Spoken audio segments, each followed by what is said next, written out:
All right, hey guys, it's Dan from Disney Infinity Codes here with Troy Johnson. It's Johnson, right?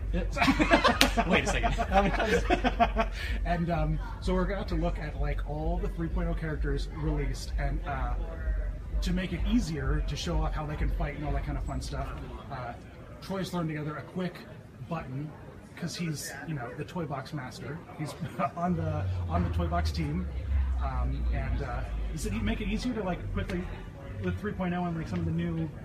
Like the ways you've upgraded like menus and, you know, like the way that things highlight and connect, just like the simple mechanics of connecting stuff. Is it easier now? So it's all very familiar. Mm-hmm. So as far as just making connections, you're gonna run into pretty much what you've experienced and what you've seen before. Waving there are some, yes, exactly, waving the wand, pointing at stuff, A to B, cause and effect kind of things.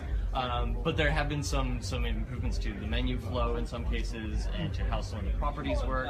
Some things that are contextual, they'll hide and appear based on when you need them and then when they actually apply.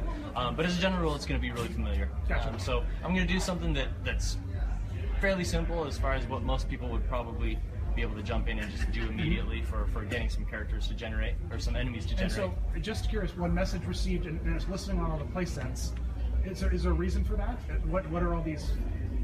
Why are all these playsets listed? So these are, I'm highlighting so that so I started out by saying when this button is pressed, and that was the title of that menu was send message when button is pressed. Now I've selected the enemy generator, and so the enemy generator says, well, when I've received a message, and then these are now broken down into categories and in groups of enemies. Gotcha. So this is, you know, one of those things that helps streamline the menus. Sorry, I just was not paying attention. No, you are just fine. Everyone's like, were you not watching what he literally just selected? It's like, no, I've been looking at Troy Johnson. It's Johnson, right? It is. It is indeed. So when the message is received, now I'm getting into, you know, I'm going to go for the Toy Box category of enemies. And I'll do this one as an Agrabah guard because we just love it so much. Love it all so much. I'll throw this one down. And as I keep bothering Troy, boy, wouldn't it be great if you could just copy and paste those enemy generators? My goodness, would it not be the best thing ever? So, I'm totally on your side with that one. There's no doubt about that. We'll do some themed Inside Out. We're gonna get a swamp creature in there. Oh, so that one was not actually in the movie. That's gonna be something you'll see in the Inside Out playset. Is this new enemy? Cool. One of Riley's nightmare creations. Exactly. Yep. I think we might have seen her in one of the Twitch streams. Okay. I mean, seen the swamp monsters. Okay. Perfect. You know, we're gonna do Imperial Officer. Let's just do Sand Trooper. Don't want to do anything too heavy for Sadness's first go at a level 0. Yeah. Right. I need I think the Tron identity, or not the identity disc, but the user, power of the user or something.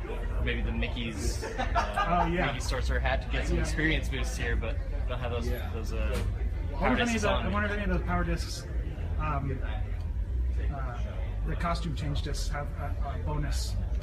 There are some, and I'm trying to remember if there are any that like have... the 3.0 ones, so like Luke and Leia. Oh, those ones. Because those are around here, but I wonder if they give any... You know, because in 2.0, all the costume change just had they also have a passive bonus. That worked on all characters. So they do also have a passive bonus in 3.0, but to be honest, I am not sure which ones have what bonuses. Gotcha. So really, they're cool and they're pretty. Yeah. Is how I'm gonna. So you know, we've got our enemies appearing here. All right, great. Gonna start bombing on Agrabah guard. You know, minding his own business, and sadly. So one of my favorite things about Sadness is her side roll and her forward dodges. She just rolls on the ground instead of doing something incredibly effective as a dodge, but trying to capture some of her soul from the movie. Oh, there we go. Now she's falling to her sad doom. Exactly. I haven't upgraded her with an aerial recovery yet, so but we'll be getting there soon.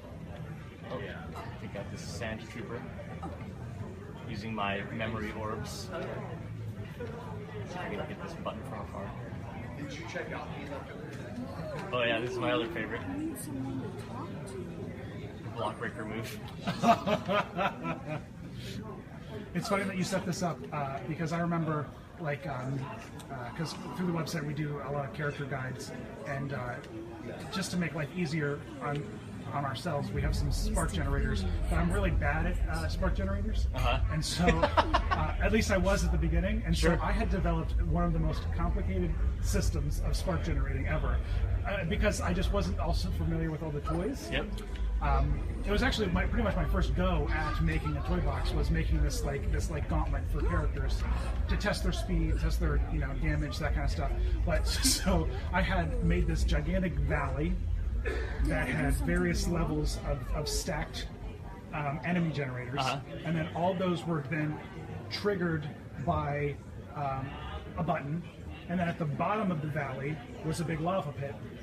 And so I would trigger the button and then run forward and collect all the As they but then it became all the sparks were getting lost because it wasn't gathering enough. Yeah, you had to- so I had to kind of like redesign it so that the sparks would fall down, but then I needed to quickly like be able to move in under where they all gathered and then move back out like where I could like then clearly hit the button. And I was like, this is getting too complicated. So then I created an object dropper, and so I had it drop an ESPN soccer ball or golf ball on the trigger, and then I created another button that I could throw a weapon at that triggered that. And it's like, why didn't I just make the button that? So it just got being this like Rube Goldberg like spark the genius. It was the most overly complicated thing ever had to be made. I love it. It's interesting because sometimes we'll see videos, and I'll hand this off to you so you can open the skill tree and see what you want to take a look at. But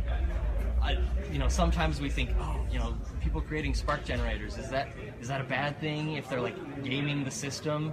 But at a certain point, it stops becoming a benefit. So yeah, I mean, we get there's a point where you can only level up so fast and whatnot, but at least within a given amount of time. Ingenuity of spark generators sometimes are amazing. And that's what we love to see, right? It's almost to the point where sometimes you're like, oh, does it break the game, or does it make the gameplay loop less fun or less interesting or less compelling? We'll have to send you, if you visit DisneyFinityCodes.com, one of our other writers, Greg, he made a great guide of how to make like 4 different kinds. Yeah. Because there's all different kinds, like ones. So you had like one where you hop on a rail and it just constantly, like a circle rail, and they're constantly totally dropping. And so armor. you could just take the controller and set it there and not have to do anything. You know what I mean? And not like have to run up and run around and stuff like that. But there's like a certain he even kind of like figured out the certain percentage of sparks you lose that like you just won't auto pick up. Oh yeah. Then he recommended like putting down like the Spider-Man disc that increases your radius. Or the Merlin. And so or the Merlin. But yeah, there you go. So there was Troy making a quick little video.